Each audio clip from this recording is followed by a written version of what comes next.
Okay, we live. Yes, we live. Good afternoon, everybody. Thank you for joining us. We are now into the data quality session, and I would like to welcome you all in this very broad consultation process today. We are seeking inputs from stakeholders across the entire national system of innovation, and we have here representation from higher education, from government departments, and from the private sector. So with a very diverse audience, we are looking forward to a range of opinions, and you are all encouraged to contribute. Unfortunately, we don't have much time available today, so you will have received the white paper that is the focus of this discussion, and we really want to set up the rules of the game, or how South African researchers could fully utilize international infrastructures and to share their data, feeling comfortable in the assurance that their data is of a comparable quality to that of their peers. So this is quite a daunting task, both in acknowledging existing quality criteria and in advocating for their acceptance in the scientific community. But fortunately, we don't need to reinvent the wheel. This dialogue facility gives us the opportunity to listen to EU experiences. And today we're going to talk about key issues in fair metrics, in PID adoption, and in data stewardship. And we're going to hear from our speakers how these were resolved or how they're being addressed in the SAOSC. Then we will translate that information into the South African context to understand our particular challenges and identify relevant actions or policy-based recommendations for implementing the South African Open Science Cloud as part of an enabling open science environment. So you know we have an open science policy under development at the moment. It's an ongoing discussion happening in parallel, and there will be a consultation in the next week or so. So let me then introduce our group of contributors to this session and explain their roles and responsibilities. So we have two presenters, and then we will have a discussion. So the first presenter is Ingrid Dillo, who is the Deputy Director at DANCE, the Data Archiving and Network Services in the Netherlands, and she is also the coordinator of the FAIR's FAIR project. And then we have Susanne de Mouchel, who is a research engineer at Humanum at the CNRS, which is the French National Center for Scientific Research, a digital humanities infrastructure, which is particularly useful for us, and she is also a representative of the SAOSC board. After each presentation, the moderator will give you an opportunity to ask questions of clarity on the presentation. And then after both presentations, we will have a half-hour discussion on the South African context. And that will be led by our moderator, Dr. Louise Bezuidenhout, who's a research data management specialist at DANCE, and for those of you who don't know her already, has local and international experience, particularly in her leadership role in the CoData RDA Data Science Summer School. And Louise will lead the discussion in exploring our South African context. We also have with us our rapporteur, Dr. Elisha Chiwari, the director of the CPUT Libraries and chairperson of the RDM and Open Science Working Group on the Ilifu data node in the National Data Infrastructure. And Elisha will be making notes of your policy recommendations. So without further ado, I'd like to hand over to Ingrid, please. So thank you very much, first of all, for your kind invitation to speak here today in this important event. I will spend the first minutes on some more generic observations around the concept of data quality before we dive deeper into the FAIR principles and their implementation in the context of the European Open Science Cloud. But I will start with my home base, which is DANCE in the Netherlands. And DANCE is a national center of expertise and one of the leading repositories for research data in Europe. And we have in our data stations that are disciplinary around 200,000 data sets at the moment. And all of these data sets are also kept in our certified trustworthy repository, which is called the Data Vault, as you can see here on the slide. Next to the repository services, we have a large team of data experts working at DANCE They provide training and expertise to different stakeholders in a range of areas, and DANS is also active internationally. We are very much involved in different European projects. We are involved in the European Open Science Cloud Association, and also in international organizations like the Research Data Alliance and Core Trust Seal organization. So I want to start this talk by putting the concept of trust center stage. To my mind, trust is the key element in research. If you are a reuser of data, things that you want to know is, where do these data come from? How were they collected? And what has happened with them along the way? So these are questions around the provenance of the data and also very much the quality of the data, which is the topic of today. And when you think about data quality, I think there are different facets to it. And I would like to dive a little bit deeper in 3 of them. I think there is the scientific quality, there is the element of the technical quality, and there is an important element that I'd like to call the fitness for use. So if we go to the first one, the scientific quality aspect, that is very much about the quality of the research that generated the data. So this research should be done in an honest way, scrupulous, transparent, independent, and responsible. And this, I'd like to stress, is not only the responsibility of the researcher themselves, but also very much of the institution in which the research is carried out. And I think a third element to that would be the peers of the researcher, because the informal networks that play a very important role in the different research communities. Now, attention for and high quality research data management and data sharing are, of course, important elements to mitigate the risks around scientific integrity, around fraud. And we all know that fraud in science happens and happens frequently. And it was just last week that I read that only 15 kilometers from where I'm sitting now at Leiden University, again, a former researcher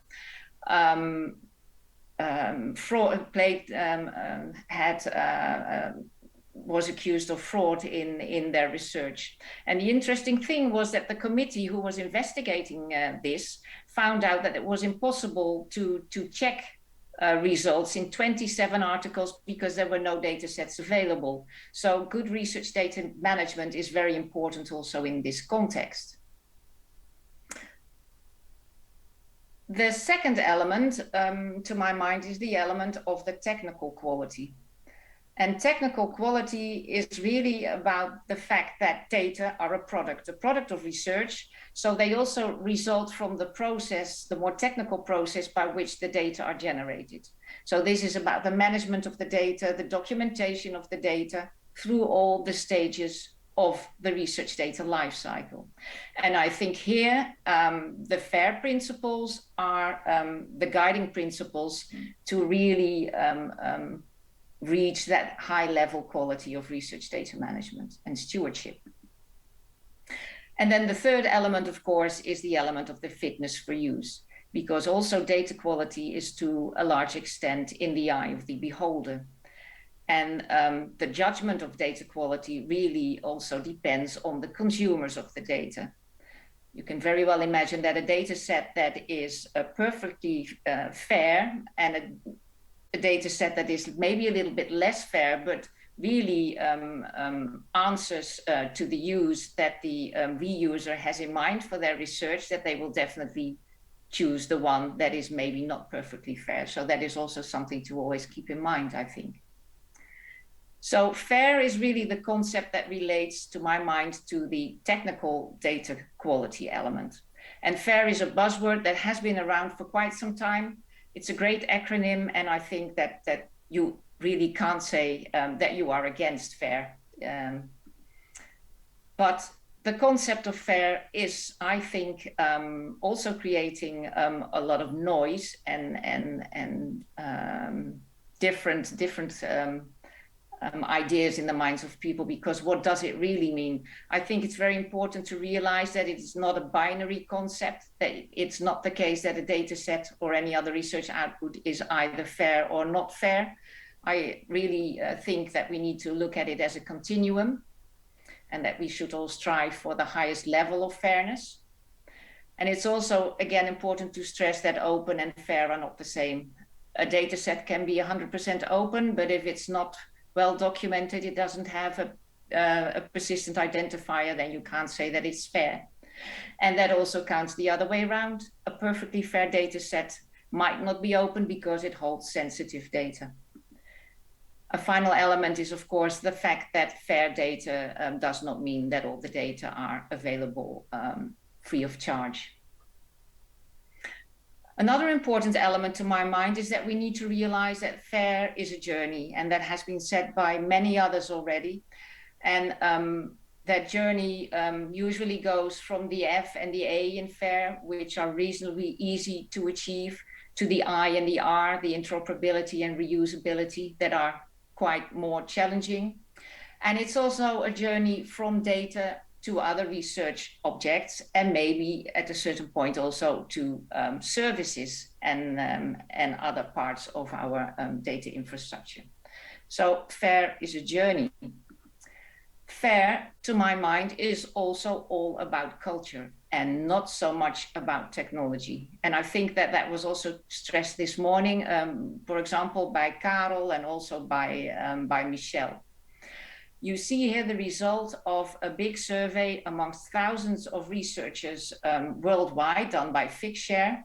And you can see when researchers are asked about their biggest concerns around sharing their data, over the last 4 years, concerns about misuse and not receiving appropriate credit and acknowledgement have been mentioned by many of them. There is also the fear of being scooped, insecurity about the findings. People might draw different conclusions from them. So you can see that this is all cultural and very much, again, around that concept of trust. And I think that also relates to what has been said this morning. So having said all of that, where are we when it comes to the implementation of FAIR? Where are we today? Here you see again 2 graphs from those reports, because I think they tell a story. On the left-hand side, you can see the situation in the world in 2018. When researchers were asked how familiar they were with the FAIR principles, 60% of them said that they had never heard of them, and only a small percentage were familiar with them. And then a couple of years later, in 2021, the question was posed a little differently, and that also suggests that there has been progress. Researchers were asked what they think about their data, whether they comply with FAIR. And there you can see that at that point in time, last year, 1/3 of them said that they complied very much with the FAIR principles, and another 20% said that they comply somewhat to the principles. So there is definitely progress here, but we're not there yet. So I'd now like to dive in a little bit into the project that we have been running in Europe, which is almost at its end. It's called FAIR's FAIR. It's funded by the European Commission. It ran for 3 years, and it was coordinated by DANS, and you see the main players here on the screen. In the project overall, we had 22 partners. You can see them here on the screen. They came from 8 different member states, and they represent a rich variety of organizations. You see that we have service providers like repositories, research performing institutions, universities, also international organizations like CODATA and RDA. And this project is very strongly related to the realization of the European Open Science Cloud. Its mission is to implement the FAIR principles in policies, practices, data, and services of this EOSC. And another way that you could look at the objective of the project is to say that it is meant to implement the recommendations that were presented in the report called Turning FAIR into Reality, and this report was produced in 2018, and it contains a lot of recommendations on how we can make the EOSC fair. Now, if we want to realize that implementation of FAIR, we need, to my mind, to close the gap between, on the one hand, the high-level national and European open science and FAIR data policies and the policy aspirations, on the one hand, and on the other hand, the technological solutions that are already more or less available. And the main challenge will be to close that gap. And I think there again, the main challenge is a cultural one. We need to enable the researcher to comply with these open science and FAIR requirements, and that enabling has different aspects to it. We need to make sure that the researcher has access to high quality services to work with and store the data during their research. And they also need places to preserve the data for the long term after the research is finished. We also need to raise their awareness about what FAIR means in practice. We need to train them in research data management, and we need to support them as well with tools and good practice examples. And of course, many stakeholders then have a role to play in the creation of such an enabling environment. Now, the FAIR project produced a lot of outputs. You can see here, you can go to Zenodo and you will find over 170 results. And these results come in many shapes and forms. They're reports with recommendations, frameworks, prototypes, tools, support programs, you name it. And with these outputs, we covered many aspects of FAIR, ranging from data policies and practices to repository certification, data assessment and training, education and support, and all of these aimed again at a large group of stakeholders, researchers, but also data experts, repositories, funders, policymakers, research performing institutions, and many others. What I would like to do now is highlight a couple of those outputs that I think play a role in closing this gap and enabling the researcher to comply with our FAIR and open science policies. Data repositories are a very important stakeholder group here, because with all their requirements for data deposits, they already provide a kind of baseline fairness of the data that they hold. They force the depositor to adhere to certain metadata schema. They provide persistent identifiers for the data sets. They make data accessible, etc. So trustworthy data repositories are in a sense instrumental in keeping also the data fair over time. And within the project, we ran 2 support programs, one for data repositories that wanted to achieve a certification and a certain level of trustworthiness, and another one for more advanced repositories to verify them, so to implement certain features that will enable and increase repository interoperability. What we also did for the repository stakeholder group, we developed the tool called Fuji. And Fuji is an assessment tool for the fairness of research data. And the assessment is done on a data set level. And this assessment is based on a set of metrics that have their origin in an international standard, namely the work of the RDA, Fair Data Maturity Model Group. Now, we both have a manual instance of this tool for humans to use, and also an automated one for repositories that can be implemented in their workflow. And when you run an assessment, you also get a report that is generated with results and also suggestions for improvements. Now, of course, there are different tools available in the world at the moment, and the perfect one is not yet there. And we're also still aiming to a certain extent at a still moving target, I think. But this is, I think, a nice example of one of the first assessment tools. And you can see here also the result that I did myself by filling in the DOI in the tool. And I use the data set that we have at DANS, which contains data on South Africa. And you can see that the result for this data set was that the findability metrics were met at a moderate level, and the other three principles at an initial level. So this gives you some impression, and you can play around with it yourself. Another important tool that we created, not aimed at repositories, but at researchers, is FAIRaware.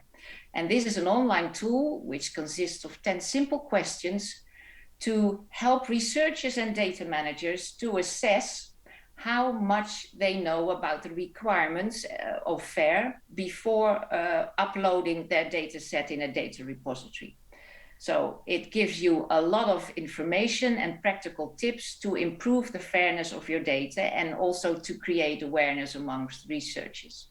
So for example, here you see on screen the first simple question: are you aware of that a data set should be assigned a global unique persistent and resolvable identifier when deposited? And on the right-hand side, you see the explanations and the links and the information that a researcher gets. So this is a very nice tool to raise awareness, and it's currently also being translated in many languages.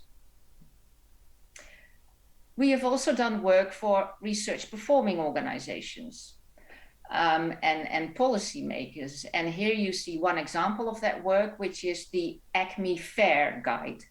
This is a tool to help managers of research performing organizations to kind of self-assess how they are enabling their communities, their researchers and their professional staff to put the FAIR data principles into practice. We plan to have guides for 7 key issues around FAIR, and as you can see, it's still a work in progress. We now have 5 available, and they again provide very practical tools and means to really implement FAIR also at an institutional level.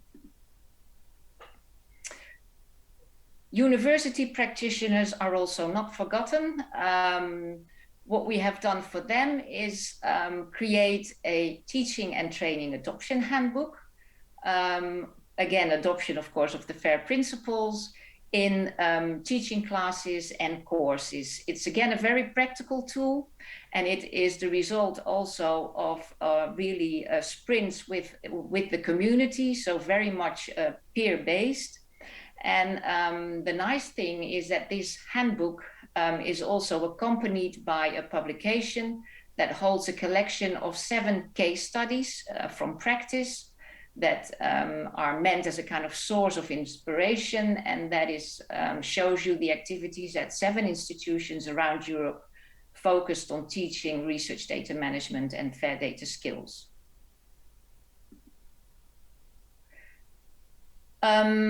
So this is just, there is a lot to show you, much more than I have done now. So I'd like to invite everyone to have a look at the website, of course. One thing that I would also like to highlight is that, of course, this is just one of the many, many projects that are around in the environment, the landscape of the European Open Science Cloud. And Karel this morning showed you an organogram in his keynote to illustrate the complexity of the European landscape. This is another graph on the left-hand side that shows you that complexity.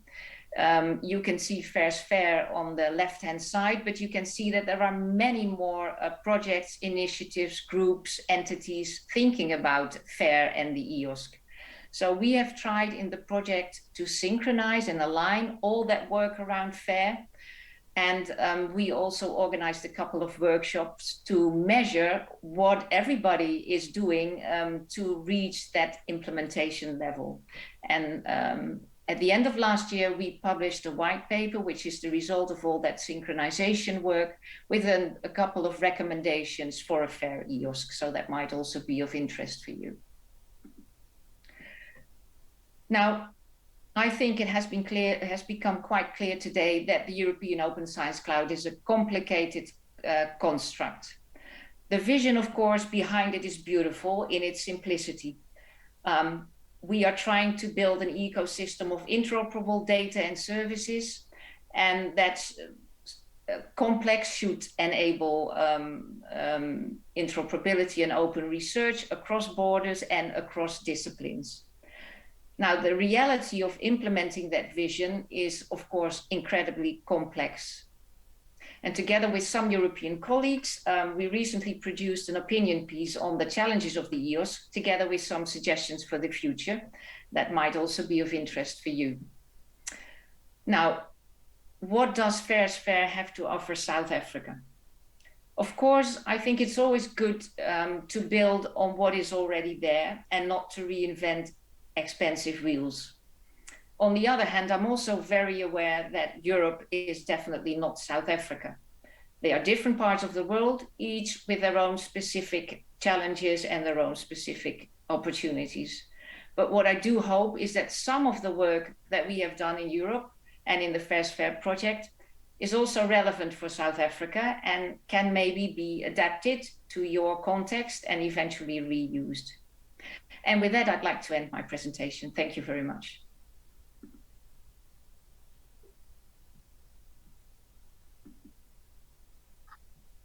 Thank you so much, Ingrid, for a really insightful presentation. And it's so great to see so many tools and resources that can be repurposed and potentially reused in a South African context. As Dale mentioned, we're going to take a few moments. If there are any questions for clarification for Ingrid, I'd ask you to keep more general questions to the end when we have our discussion. But if there's anything you'd specifically like to ask regarding the presentation, now is the time to do it.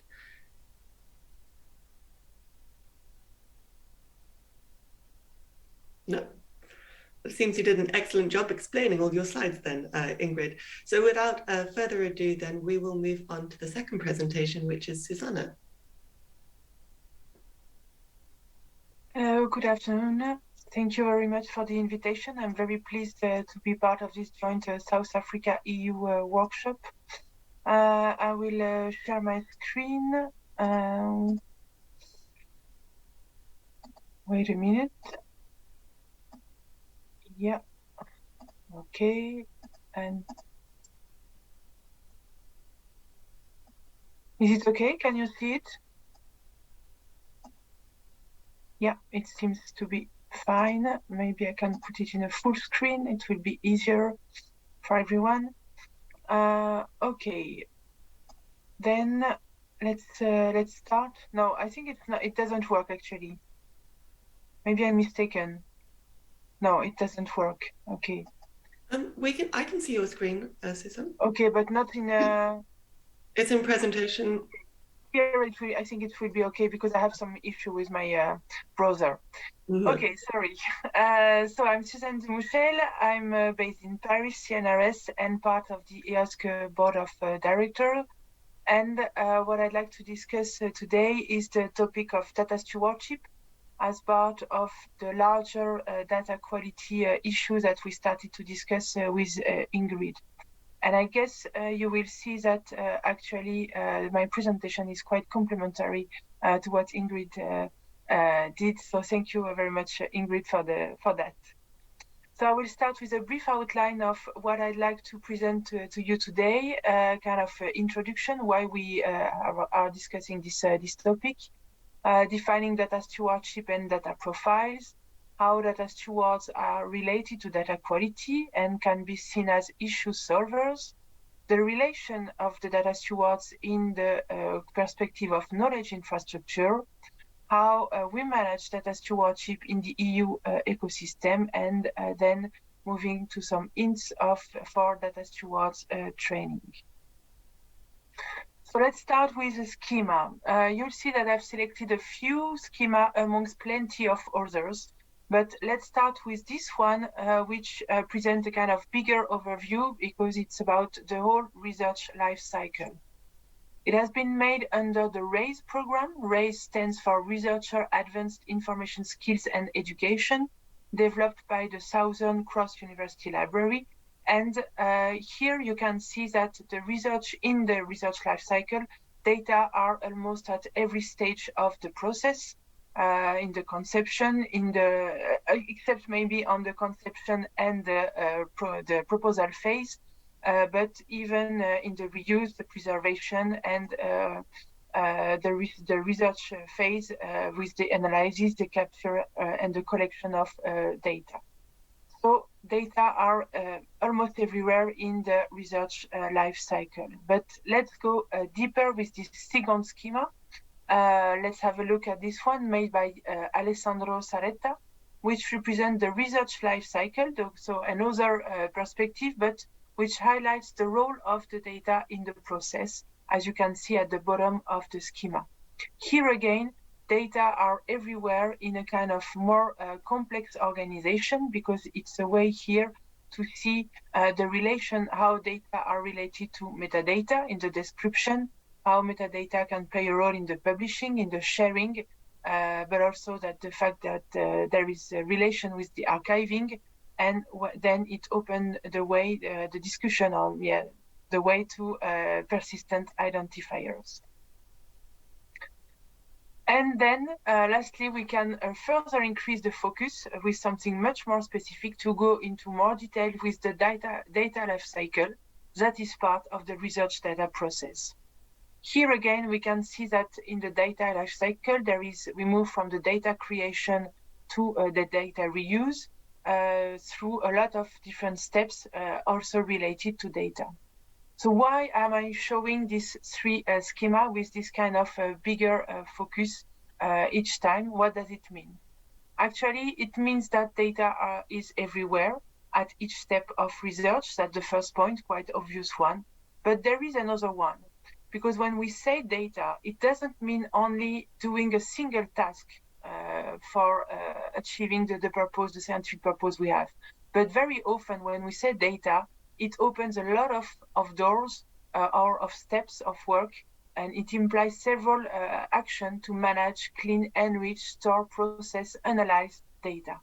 So this is why it is very important to develop skills if we want to have proper data quality.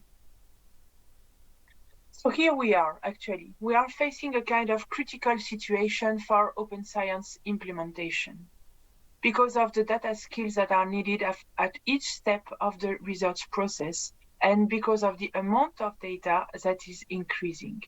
And this situation is not new, actually. So now, today, we are actually having a kind of deluge of data, but also of repository, but with almost no reproducibility, no reuse because of a lack of quality. And we can start to think what should be or not saved for the scientific purpose in terms of data. So the importance of the selection process start to become a kind of important topic to discuss within our organization and within what we are achieving in terms of science, to see if we want to maintain or not all the kind of data. And lastly, the qualitative fair data and or open data won't be possible without putting important efforts on training for new data jobs, such as data stewards and data scientists. So these are the kind of critical situation that we face. And for that, we need to provide some solution and kind of structural organization. So, as I said, this topic is not new. The fact that we are falling under a lot of too many data, actually. And indeed, in 2016, we had a group of EU high-level experts estimated that Europe will need, for making open science possible, over 500,000 core data experts within a decade. In their view, these core data experts will support about 1.7 million researchers and 70 million professionals in science and technology throughout the entire research life cycle. And 2 years later, in 2018, the Turning Fair into Reality final report and action plan identified the need for data scientists and data stewards. So how can we define the data scientist and data steward, or data science first and data stewardship? So data science means the ability to handle, process, and analyze data, to draw insight from it. The required skills, and here I'm quoting the report, the Turning Fair into Reality report, the required skills are computer science, software development, statistics, data visualization, machine learning, as same as computational infrastructure. And data stewardship on its side is more a set of skills to ensure data are properly managed, shared, and preserved, both throughout the research lifecycle and for long-term preservation. And some of the skills can be information management, data cleaning, data management, but even governance. From the report Digital Skills for Fair and Open Science, published in 2020, has been created this schema, as I'm just showing on this slide, showing the different actors that are part of the SAOSC ecosystem. 2 points must be highlighted here. First, there are several data jobs in the SAOSC ecosystem, which can complicate for all of us the visibility and the understanding of the skills and the tasks to be done. What does it mean between being a data steward, or a data librarian, or a data analyst, or a data officer, or a data curator? And there are several others depending on the perspective or even the discipline. So how people can understand what to be done under each of these kind of job, and what kind of skills are needed for each of them, and what kind of career as well to be developed with this kind of position. And the second point, so this is the first one, and the second one is the complementarity of the data stewards with several other actors. So that means that the data stewards are not working alone, but they need to exchange, to build together, to converge with several different kind of actors in the global open science ecosystem. Let's focus here again, it's part of the report I've mentioned previously, on the data stewards. So data stewards have a specialist role that utilize an organization's data governance processes, policies, guidelines, and responsibilities for administering an organization's entire data in compliance with policy or regulatory obligation. This includes documenting meta-information, so the metadata, such as definition, related rules and governance, physical manifestation, related data model, and also identifying the owners or custodians' various responsibility, relation insight pertaining to attribute quality, aiding with project requirement data facilitation and documentation of capture rules. So it's a quite complex activity for the data stewards, which is highly related to the policy on one side and the governance on the other side. But this is why data stewardship and data stewards especially are the basis for data quality. So coming back to the beginning of my presentation, we have already a tool to increase the quality of the scientific data that are produced and to facilitate their accessibility, reusability, findability, and interoperability. And this tool actually is data stewardship. This is precisely the role of the data stewards, even if, as I already said, they are not the only one in the process. But at least they must have the overview and prepare the process. Let's have a look here on the Wikidata definition about the data stewardship. What is interesting here is that in Wikidata, it's written that stewardship embodies the responsible planning and management of resource, not only data. But then when we focus on data stewards, it's an oversight of our data governance role within an organization. The data steward is responsible for ensuring the quality and fitness for purpose. So this is something that Ingrid already mentioned and presented to us previously. So fitness for purpose of the organization data assets, including the metadata for those data assets. So what is interesting there is that the overall objective of a data steward is the data quality of the data assets, the data sets, the data records, and the data elements. But so let's then move again on some kind of issues that can be solved by data steward. First, there is so these issues are larger than the metadata quality, but they are related to it. This is where data stewards can contribute or even bring solutions. For instance, to the mobility problem. We know that making data mobile from one repository to another requires separating them from the situation in which they became data. That means some amount of meaning can be lost, and I will come back to that in a minute. So in this mobility problem, there is this importance of documenting the provenance. Then there is this GDPR compliance, personal issues, or the relation with sensitive data. Here again, the data stewards, by establishing protocols or even standards, can contribute to facilitate the reuse of this kind of sensitive data. Another issue can be the releasing data from one space to another, how to make them findable, and this is where the data stewards can contribute. I'd like to highlight as well something that is not enough mentioned, but because I'm coming from the humanities, I think this is more a topic where I'm quite familiar with. This is the multilingualism issue, but also which brings to actually the multiculturalism aspect. The translation of concepts regarding the metadata, it depends on the scientific context, but also on the multicultural, on the cultural context, or in the linguistic one. So there is here again some issue that there is an issue that can be solved by the data steward work and activity. There is also the topic of moving from research collection. When you are a researcher working in a small team, you build your own data collection based on a local computer, but then you want to open it. So you have to prepare it for larger repositories, and then it can be moved to archiving solution. So here again, this is a step-by-step process where data steward can contribute and bring some solution.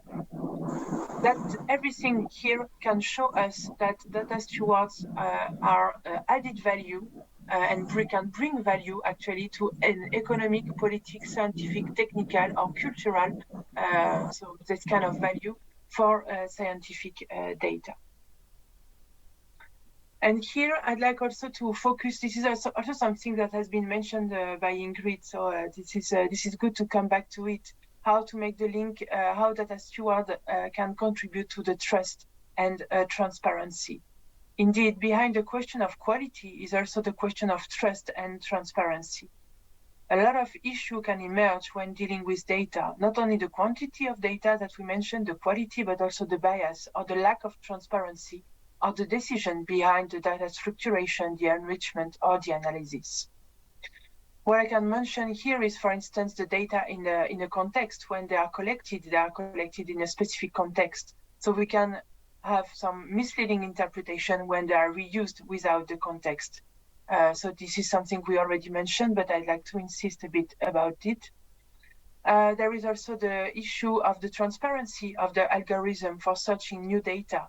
This is somewhere we can build more trust with the society and the research activities.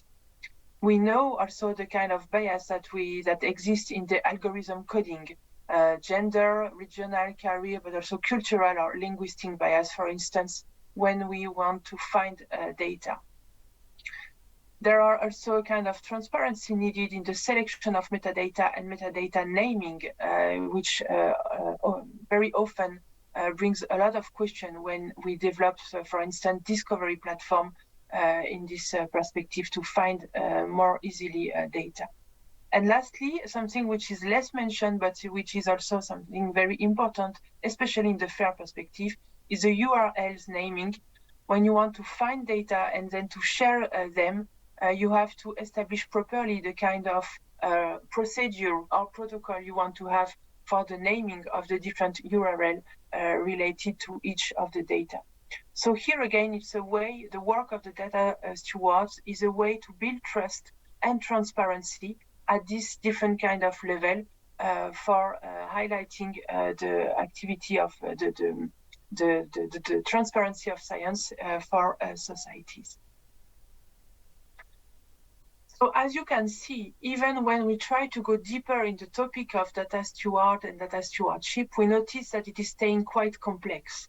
Even by focusing on their role, and here the role of the FAIR data steward, as you can see on this schema, it's obvious that the definition of data stewards or even data jobs at large is not perfectly stable at first.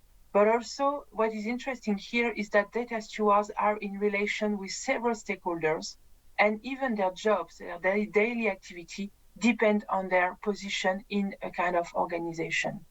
So that means they can defend different views, as we can see here, for instance, in this schema. If they are more related to the policy, for instance, or to the research, or to the infrastructure, and also depending on the discipline, that means that data stewards can be at a crossroad of very different positions, but even within this kind of organization of data stewards, it's a kind of complex environment to make sure that the protocol, the standards, and the common view can be shared, or at least be understood by each other. So what is interesting here is that there is a smaller ecosystem of data stewards within the data quality topic that we are just discussing, and under the more general ecosystem of open science. It's a kind of intrication, actually. So this is where I'd like to arrive to the main point, I think, of this presentation, the role of the knowledge infrastructure. We cannot think data quality or data stewardship without the whole context. Data stewards are at the crossroad function, and they need to, it's a crossroad function, that need to work in complementarity with several actors. And this is exactly what has been mentioned this morning by Mr. Dan Dutoit about the role of research infrastructure. So it shows us how data must be part of this complex framework, and how people inside must be organized in order to be able to work together and to achieve the goal of having better data quality. So the term knowledge infrastructure builds on earlier development in information infrastructure and the internet. It's not very new, but what is interesting here is more that it's a way, actually, it creates a complex environment that can be defined as ecologies, complex adaptive system, or networks of people, artifacts, and institutions that generate, share, and maintain specific knowledge. So without the proper organization or knowledge infrastructure, data stewardship cannot be made properly, and data quality will miss. And this is exactly what we are trying to do right now at the EU level, to see how we can adapt and organize better this complex ecosystem. So let's focus on some initiative that we have at the EU, in the EU ecosystem to manage this kind of data stewardship, manage data stewardship. So several initiatives are already launched everywhere in Europe, which is quite good, on a national, regional, European, but even on an international level. I won't present all of them, and even I won't focus on some specific of them. What is interesting to see here is that the concern is everywhere, which is almost a good thing for us in order to find the solution to the problem of the data quality raised at the beginning. So what becomes more complicated now is to rationalize the work and to secure a collaborative approach based on common standards. And this is something that I will present a bit later with the role of the SAOSC association about it. But then let's see that in this slide, you can see that there are plenty of reports from funded project and upcoming project focused on how to manage the data stewardship, and also how to build skills for data stewards. There are a lot of training sessions. You can have a look on the Zenodo repository, but everywhere in Europe, you can have access to the slide on the training session, that very often are fair by design, so very easy to be reused by human and machine. And of course, we have collaboration on an international level. These have been already mentioned this morning with, for instance, the implementation networks on different disciplines under the Gopher umbrella, or we can mention as well the Research Data Alliance working groups, and especially these two ones, professionalizing data stewardship, and the second one, education and training on handling of research data. So the difficulty is not to produce documentation on this issue. It's much more to rationalize all the documentation and the initiative in order to have something which is quite built, easy to be used. And this is what brings me now to this advisory group coming from the SAOSC Association. This advisory group around research careers and curricula is composed of 3 task forces. The main one, of course, is the first one, Data Stewardship, Curricula and Career Path Task Force. When I'm saying that the main one is the main one for our topic today, not the main one in general, but the 2 others are also related to the topic of the data stewardship and data quality. But I would like to have a bit of focus on this one. So the Data Stewardship, Curricula and Career Path Task Force, composed of 22 members, with two chairs of the task force. And as a board liaison, we have Willem Widmark, which is a member of the board of directors and which ensure the liaison with the board. So the main task of the task force, for instance, is to clarify the terminology around data stewards and data stewardship and how we can use these terms. So this is something we addressed and we discussed already. Another task is about defining the data stewards' role, their core activities, and develop a competency profile for data stewardship core activities. A third task is about the career path for data steward and associated roles. So how to develop the data steward career path in order to put them in a more in a longer perspective when they start developing, they start their careers. And a last task of this task force is about implementation example using use cases. So much coming from the research infrastructure and disciplinary use cases. So these are very quickly, because I don't have time to develop, but the main task of this task force and how this task force can play a very important role in rationalizing all the different activities in the funded project, at the local or national level, or even in the other international initiative or organization. So thanks to this task force, we can try to have a kind of organization and structuration of the amount of work that has to be done in this perspective. So let's move now, before concluding, let's move to very quickly some hints for data stewards training. First, with the necessity of building minimum viable skill set. This hint is coming from previous work and has been noticed in several reports. And it is important now to chart a comprehensive map of different career profiles and define for each one minimum viable skill sets. So a set of minimum requirements for competencies and proficiency levels tailored on a specific open science professional profile. The second one is a training of trainers that allows to cost effectively scale up trainer numbers. The third one is a fair by design methodology for learning material. I won't develop, I think it's quite obvious as it is. Harmonize the curricula and learning paths. Here again to target, it's a way to target researchers at different career stage, data professional and policymaker, and offering discipline or thematic or research infrastructure oriented training. The fifth point is about the lifelong learning through professional networks. Indeed, open science is a domain that evolved quite quickly, and there is a professional needs to refresh and update competencies in order to ensure proper work. And the last one is more about setting up of a user support network for the entire science workflow, ranging from a fair data management tool through data intensive science, for instance.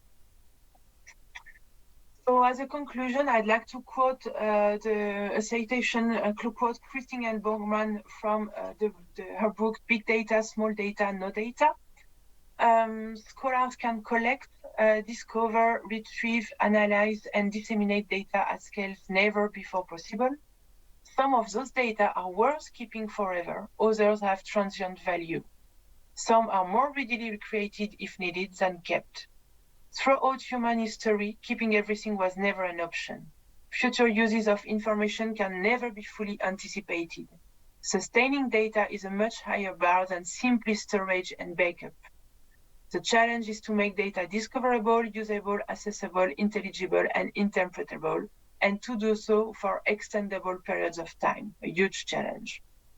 The hardest part is to determine who may be willing to make those investments on behalf of the interested parties. And then the value proposition for access to data is the value proposition for knowledge infrastructure. And this is something which is really important, continuing or building the needs for data stewards in a global context, in the knowledge infrastructure context, in order to make sure that all the different actors, but also the different tools and instruments, software, can be sought in a proper way and in a kind of harmonized perspective. Sorry.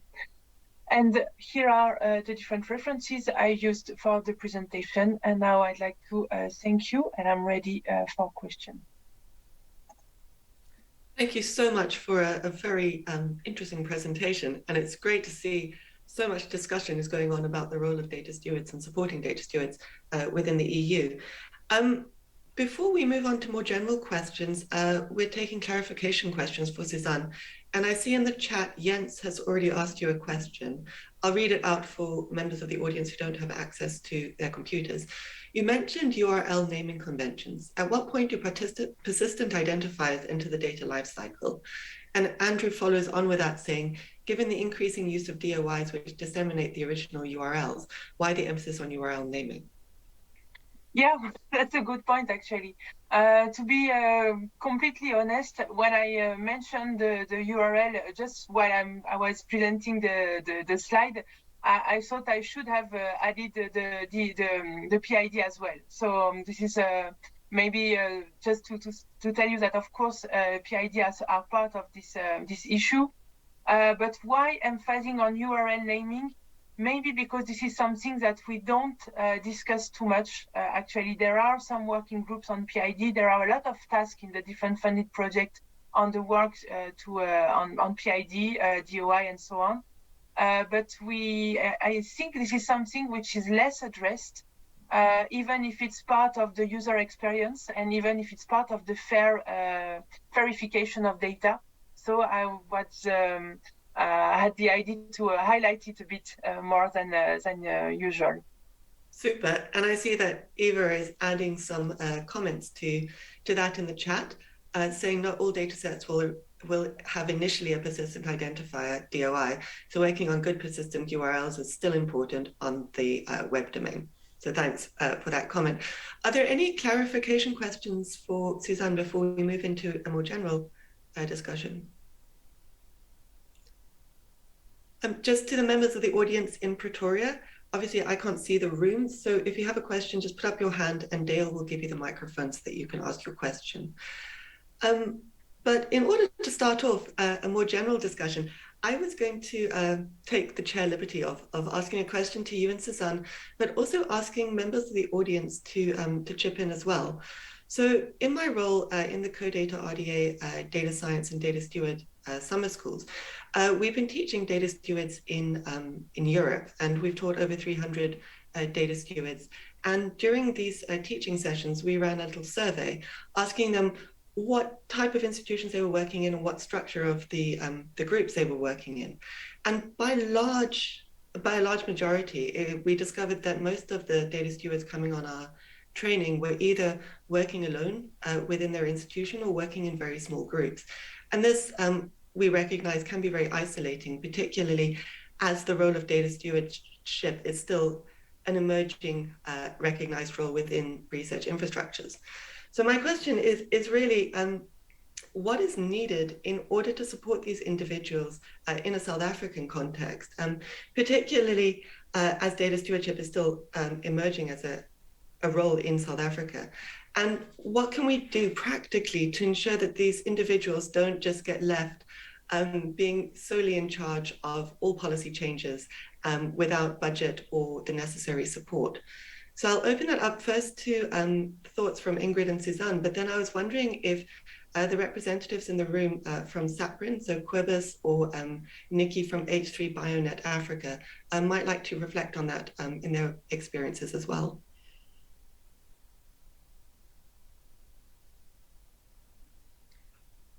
Well, maybe I can start, Louise, by saying a few words about my national context in the Netherlands, where we have also, of course, been struggling and are still, to a certain extent, struggling with that challenge of those data stewards that are isolated here and there in local situations. So I think in the Netherlands, what has been a big step in the right direction has been the creation a couple of years ago of a national network of experts in the area of research data management. So this was just funded with a little seed funding from our university coalition. And in that way, we had one person who was really the coordinator of all kinds of networking activities, where we brought together this national community of data stewards. And that has become a very lively community where people exchange experiences, organize little working groups working on several topics. So this is a vibrant community now, and I think with just a little incentive, you can get a great result that way. Also making sure that the data stewards feel part of a larger community and are supported. So that in the Netherlands has been a good thing, and I will post the link to that network in the chat for people who want to look. Super, thanks for that. I think definitely national networks where you can link up individuals is a great idea. Suzanne, do you want to follow on that? Well, yeah, of course. What I can say is that we have something quite similar in France, where all the French scientific organization have setting up the profile of a data administrator. So it's much more someone who is involved in the management of the data at the institutional level, but taking care of both the compliance of data in terms of GDPR and the scientific data. And this kind of network is organized at the French Ministry of Research and Innovation level by a general of, how do you say that in English? General administrator of data, something like that. So this is the kind of thing we have in France, and but it's not. I would say that it might be a bit too a big higher perspective, and what is needed here is much more to go in a smaller scale for people who are dealing and working in their everyday life with data and software in order to be more able to develop skills and a common understanding on the work. And I think this is much more the case of this is much more done thanks to some funded projects, EU projects, such as the regional cluster that have been funded, and at least for the SAOSC Pillar project, this is something that bring a lot of fruitful fruit in France. Great, thank you for that. I believe Elisha, would you like to respond as well? I believe you have your hand up. Yes, thank you. I just wanted Ingrid to elaborate a little bit more on the whole question. We're not hearing any audio from the room.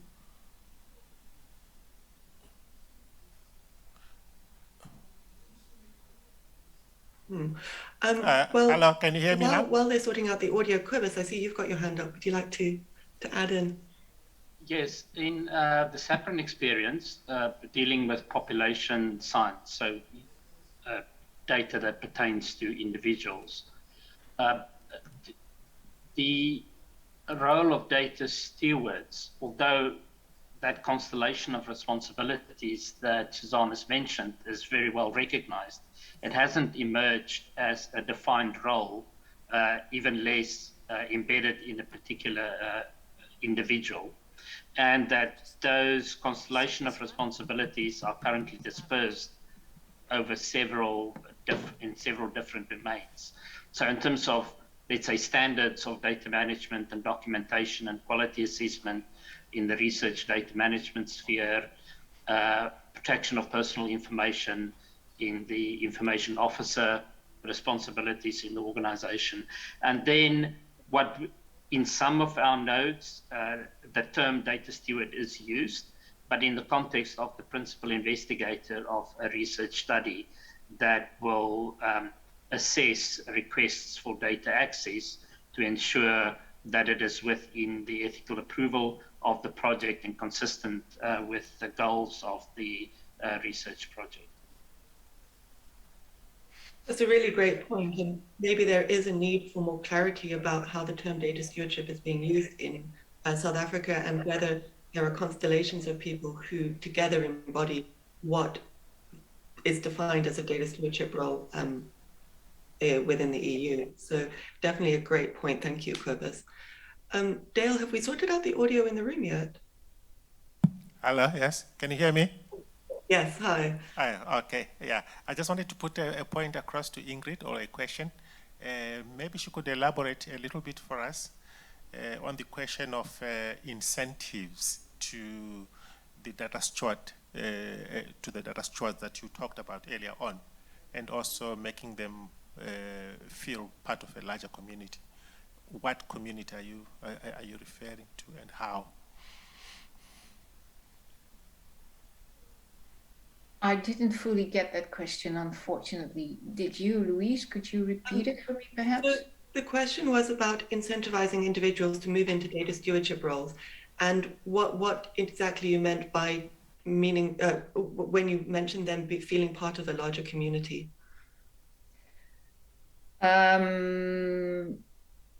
So I think that what we did, at least in our country, is really to bring people physically together in rooms at the time when that was still possible.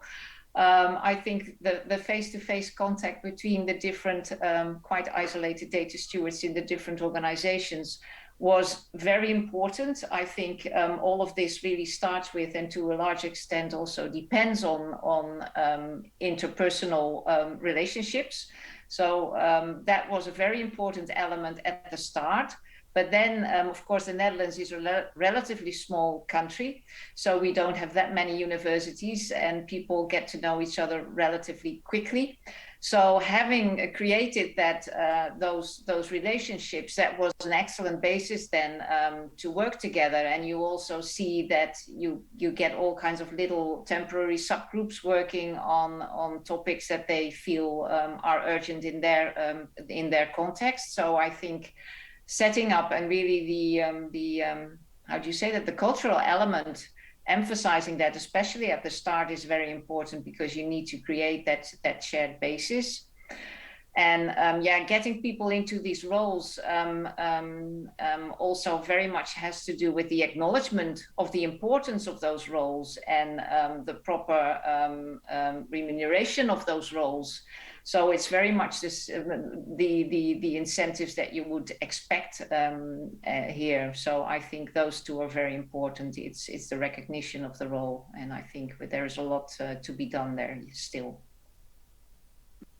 Absolutely, I couldn't agree more. I think properly recognizing data stewards is something that is still a challenging topic around the world, but definitely something that needs to be baked into the thinking of the South African Open Science Cloud. So keeping on the idea of incentives, I was going to ask another question to everyone but to our speakers in particular. Obviously, the role of the data steward is not just about technical expertise, it's about changing cultures of practice.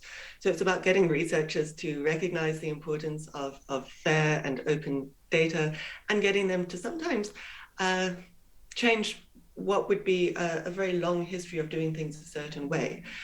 And that obviously is not only the responsibility of the data steward, but the responsibility of institutions and governments to make sure that researchers are properly incentivized to take up fair and open research practices. And I was wondering if you could reflect a little bit about the discussions and the work going on around career metrics, fair career metrics. So what's the thinking about rewarding researchers for engaging in fair and open practices, and how that could be useful to the thinking in the South African context?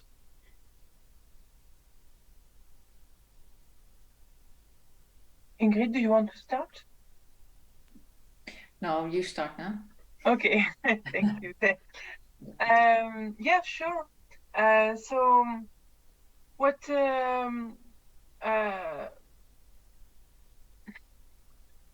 I think there is a kind of responsibility here. I agree, I completely agree, of the organization and the institution. What is the main difficulty here is to see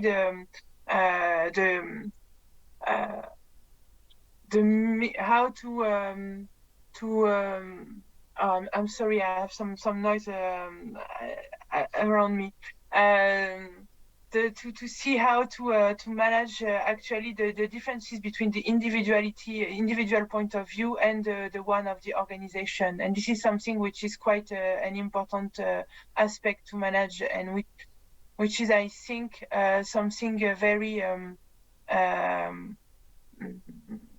current, or very which you can see very often in the scientific landscape. But maybe I'm not very clear. Actually, I'm sorry. That's very helpful. Ingrid, do you have anything to add? Well, I think just to stress what was said this morning as well, that a radically different way of assessing research is very important here. So we really need to focus on coming up with different incentives and for researchers, and moving away from the publications only. And that is far easier said than done, because I'm very well aware of the fact that we have been saying this for many, many years. And not a lot, I think, has been achieved in that area as till now. Also, if I look in my own country, there have been loads of reports, but I don't think that in practice anything has changed dramatically. And I think that is a very important key in persuading researchers also to put more time and effort into making their data, of improving their data so that they can be reused by others, by a broader circle. Absolutely. And I think in a way it's not heartening to hear that these challenges are still ongoing in Europe, but in a way it is heartening for South Africans to realize that they're not so far behind the curve when it comes to career metrics, that around the world it's still very publication based, which is unfortunate in some regards. And that kind of leads on to a question that Nina posted in the chat a lot earlier, and which I think is a really interesting one. She said, I would really like a lot more clarity for researchers and repositories on what minimal data quality is. So I think that links to the slide you were showing on FairAware, where the data set had an initial level of fairness. So if you want to speculate on that, because we always talk about maximal openness and maximal fairness, and I think it's very interesting to start thinking about what would be a minimal level of acceptability. Yeah, I'm not sure whether that would be a productive starting point. Giving a percentage like I did on the screen, saying 52% fairness is also a tricky one. I think it's much more productive to, again, like I said in my talk, to think about a journey and a continuum, and that we need to strive for a maximum fairness, depending on the data, also very much depending on the discipline. because you can also imagine that, for example, in the humanities, reaching 100% fairness of the data might be more difficult in some cases than it is with data that come out of a big machine in higher energy physics or name a field. So I would like to see it as a journey, as a continuum, and then what is the minimum level? I think we need to rephrase that and say, how can we improve the current levels? And then when you talk about researchers, again, I think it starts with awareness raising, it starts with training, developing skills, but also for institutions like repositories, they can also improve, and there are possibilities there as well. They should try to become more fair enabling, maybe here and there. So they could improve their capabilities in that area. And I saw a question also, or a remark in the chat around automation of curation. So these are things that we are working on and that also contribute to that fair enablement. So I would like to see it as a journey and to think about where can we improve and how can we improve, and not so much say this is the minimum level, this is good and this is not good, because that's not helpful and it's also not very inclusive, I think. I think it's a great way of phrasing it, to look at fairness as an ongoing challenge rather than as a baseline from which we start at some point. I'm going to pick up on some of the questions in the chat. One is from Gerard, who says, we need better tools that help annotate data with proper metadata before data are collected. And ISA was one of these. Do you have any reflections on other tools or other work ongoing in these areas?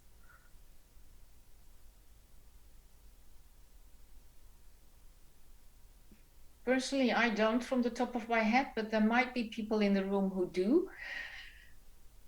Yeah, same here, actually, Ingrid. I was just reflecting, but for the moment, I'm not sure I have some. But I think the issue here, Louise, is the fact that there are a lot of tools, but the difficulty is to find the good one, the appropriate one for your own discipline or for your own linguistic area, and this is exactly where the data steward can be very useful, because they can help to build upper protocol of standards where then you can adapt depending on the discipline and the linguistic. But to answer very concretely to your question, I don't know for the moment.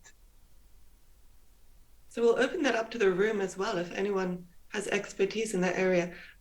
Prof. Tullio, I see you've got your hand up. Yeah, thank you. Yeah, I think that one thing that I notice, is that potentially the COVID pandemic can really change the way that we look at data. Was the first time that data is released in real time. What it means, every day data is released in the public domain. Our network, the Network for Genomic Surveillance in South Africa, what agreement that we made very early in the pandemic is that none of our data analysts or bioinformatics would be able to analyze data before it is in the public database. So what it means, we completely invert the game of especially if it's for public health response or for things that you need the answer now, not that you need to create the data like for 2 years and then before make available. And that's something that I think that one have to think about, what is the learning lessons of this pandemic, of inverting the way that data is done. In all the cycles that I saw in the presentations, you have like data production, data curation, data analysis, and publication, and then after making data open. What about think in the opposite way? Thank you. I think that's a great point. Thank you very much for that. Would anyone else like to add on to that? No? Okay, so Simon Hodson makes a great point in the chat. It's a terminology point. When we talk about fairness of data and data quality in that sense, most of the interventions relate to metadata. For the most part, we're really talking about metadata quality. Data quality as such as a scientific and methodological question apart. And that links to the presentation that you gave, Ingrid, on that. But thank you. It's a very important point, Simon, to recognize that we tend to conflate metadata and data as one when we're talking, but sometimes it's good to split that out. we've got 4 minutes left, so does anyone have any other questions that they would like to add? If not, I've got one more question for everyone in the room, actually. So discussions about open science and discussions about FAIR tend to remain Eurocentric or global North-centric, just by the sheer number of actors who are engaged in these discussions. And it's really important that we start getting a better African representation in these discussions.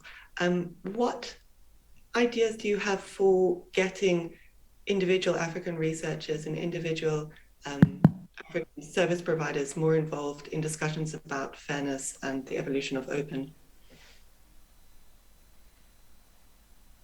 Louise, I also have a question when you're done.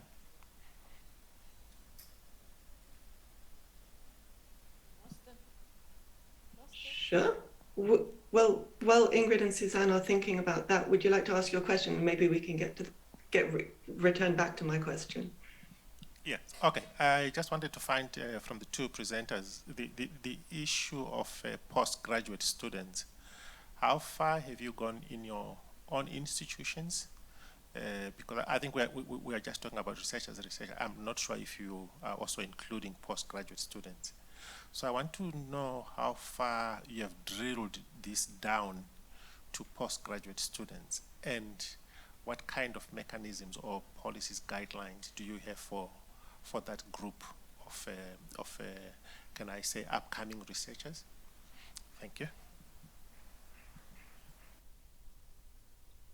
Can I start, Ingrid? Yeah. Okay. Thanks. Yes, indeed, that's a very good question. So. First, when I say researcher, indeed I include the postgraduate student, which are actually becoming or which will become a researcher. So, but you're completely right. There is a need to focus on them specifically because of the fact that they will become the future researcher, and they will also be able to train the next generation after them. So what we are doing, at least at CNRS, but also in several universities, is to provide some specific training session while they are doing their PhD, for instance.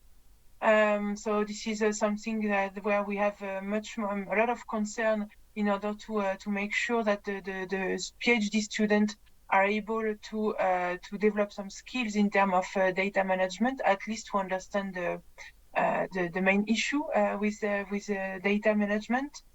And then for the postgraduate, actually we had a workshop, which I think it was last week, organized by S3 about SAOSC, and this topic has been discussed as well. It was a colleague from Switzerland, if I remember well, and it was interesting to see that actually the postgraduate students are more often more skilled than the researcher than the principal investigator with whom they are working, because more often they are the ones that are dealing with the data, and then the researcher himself or herself is doing the research based on the collection of data made by the student. Great point. Ingrid, do you have anything to add on that? No, maybe only the comment that I'd like to point again to the Fair Adoption Handbook for universities that I was talking about in my presentation. So we definitely also incorporate those postgrad students in that work. Super. Any other questions from the floor or from the audience?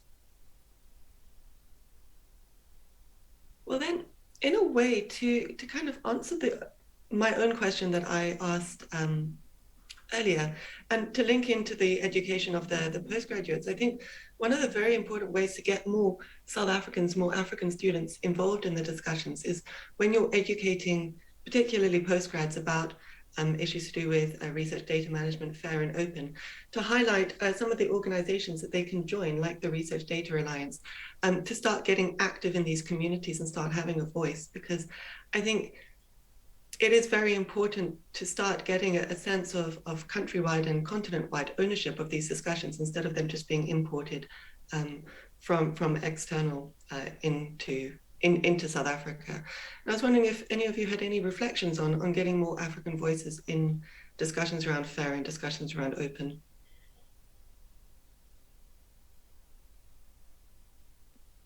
Yeah, I think in any case, this is something we highlighted, the both of us, I guess, is the need to collaborate, not only on an EU level, but also on an international one. So I think this is something where we completely agree.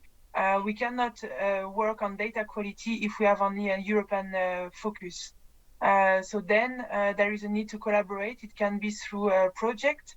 It can be through this kind of workshop, but today it's more a high-level workshop, but we can also set up more concrete workshop for on data training. And this is a way to secure the dialogue and to maintain it for further collaboration.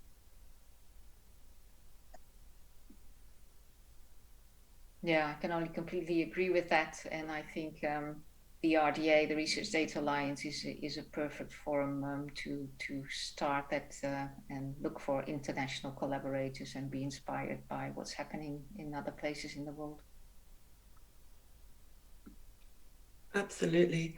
Does anyone from the audience have any ideas relating to getting more African researchers involved in discussions on openness and FAIR? I see that Simon Hodson's in the room. Maybe he has some insights from CoData.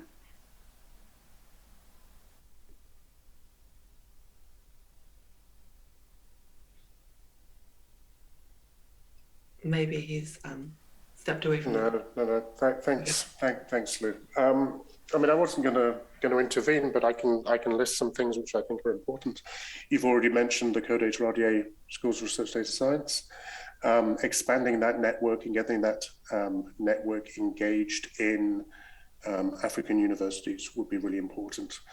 And to do that through some of the existing networks, the network of research-intensive African universities, perhaps through the Association of African Universities, we've had some links with them already.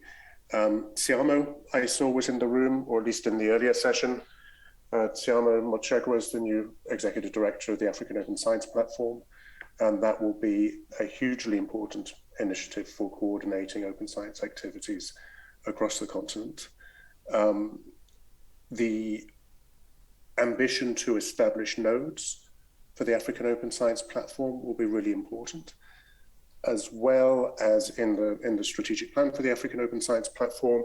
There's the idea of a probably federated center of excellence in data science, and that will be incredibly important. The other area which I think deserves real investment of time and energy and also money is engaging between initiatives such as the African Open Science Platform and national, but in particular Pan-African research initiatives. So H3 Africa and H3 Africa BioNet, the Inspire network, and we've got colleagues from SAPRIN that are engaged with that. Inspire is to do with population health, activities on remote sensing, climate change, agriculture, coastal waters. These have all been mentioned in initial discussions. And I think we've got to try and work on this interface, as always, between open science as a set of policy principles, between the practice of digital preservation and research data management, and linking that directly with research practice. And I tend to think that the best way of doing that is engaging with those large research activities and those large research activities that depend upon research infrastructures, because it's at that point that that nexus can be explored and advanced. That's, to a large extent, the approach that the European Open Science Cloud has been taking in relation to the research infrastructures.